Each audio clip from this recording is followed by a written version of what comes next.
Hello everyone.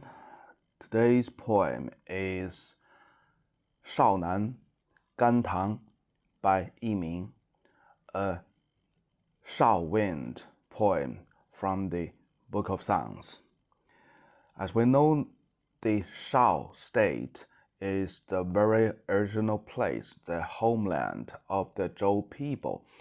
And this poem actually is a song for the first lord of the Shao state, or he's one of the pillars to build the Zhou dynasty. The other one is Zhou. So both of them actually shared the homeland of the Zhou place. So the general term for their homeland of the Zhou people is so-called Zhou Yuan, and these two lords divided this place as one Zhou state and one Shao state.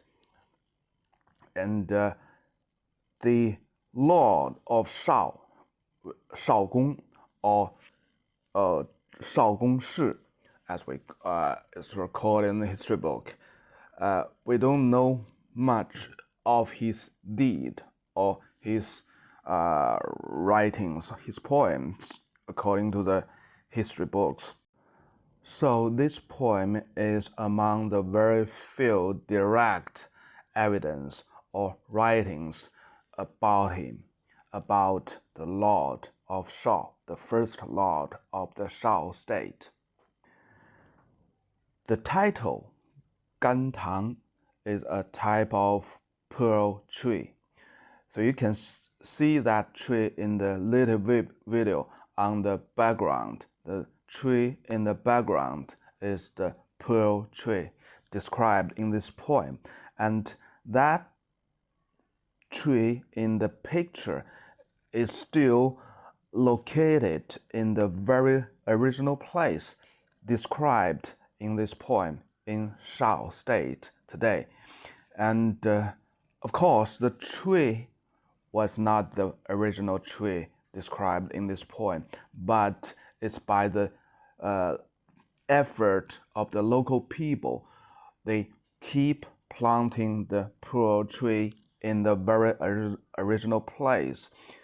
The purpose is to memorize the Lord of Shao, Shaogong, or Shaogong Shi, as we call his name, Shi. The poem is a very typical three-paragraph folk song-like praising poem or blessing poem or song, actually, in the Zhou dynasty. It's quite similar to another blessing song to the Lord in the Shao Wind, Jiu Mu. It's quite similar. Okay, let's dig into the poem first. 必费甘棠，勿减勿伐，少伯所拔。Oh, this big, huge pearl tree, it gives such a big shadow beneath. Please don't cut it, because it's planted by the Lord of Shao. 避 means cover up. 费 actually is a type of cloth, just like pinafore, but it's made of skins. So 避费 actually is used to describe this pearl tree. It gives a lot of the shadows beneath, and it's a little bit goes down, the branches goes down, just like the pinafore, to surround and cover the things and the people beneath the tree. The second and third paragraph are almost identical to the first paragraph. I will go through it very quickly. 必费甘棠，勿减勿败，少伯所弃。This big, huge pearl tree, please don't cut it and make it ruined. 败 means ruined, because this is the place where the Lord of Shao have a rest. So the difference is 败 is ruined, damaged. 气 is rest. Okay, the third paragraph. 必废甘棠，勿减勿败，少伯所睡。This big, huge pear tree, please don't cut it, and please don't break the branches. This is the place the Lord of Shao stayed. So the difference is two characters. 败 normally means to break the branches. And the last word is a very normal Chinese character, right? 说, but here it read as 睡, and it was explained normally as a place to stay. But I have a little bit argument, because 睡 also could be explained as to persuade. So this is more likely to be the situation described in this poem, because in the story about this tree, about the Lord of Shao, this place is where the Lord of Shao dealing with the lawsuit. So he make the hearing and the tree, and he make his final judgment about the lawsuit. And here the character Shui actually very precisely describe the situation, because in the history book it was told during the regime of the Lord of Shao, the first Lord of Shao state, there is no lawsuit. It doesn't mean there's no arguments between the people in this state, in the big area of the Zhou Yuan place.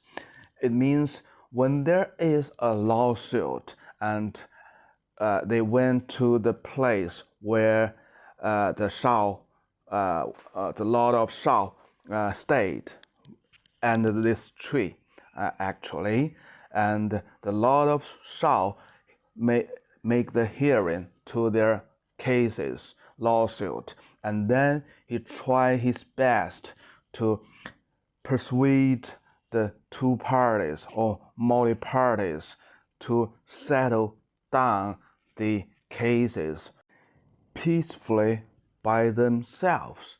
So finally, in the official books, there was no real lawsuit in this period of time, and this period of time was regarded as the best time through the Chinese history. So whenever the people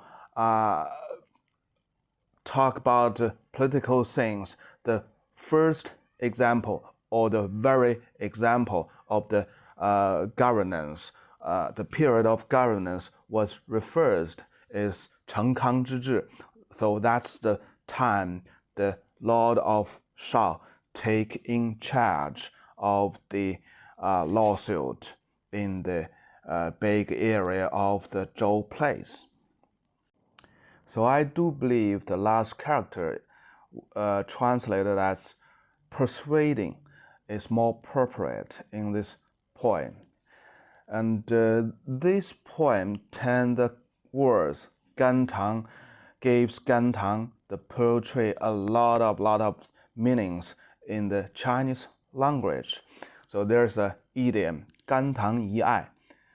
It used to describe retired officers, and he, during his duty in the position, he do a lot of good things to the local people. So when he retired from his position, the local people will use the word 甘棠遗爱 to describe that retired officers. So you can see this in a lot of the places in the history book. Also, the term 甘棠 Pear Tree became an alternative term for court, 法院. So that's only because of this poem.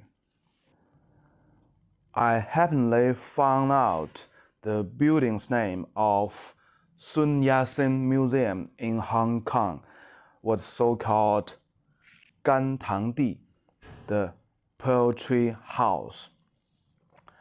So next time, whenever you saw the term 甘棠, keep in mind two things may be related. One, it refers to the court, the law, or the thing related. The second thing, it could be a feeling or a praise to a very good retired officer. Okay, that's for today, and that's how the ancient Chinese memorize their good officers and good persons. Bye-bye.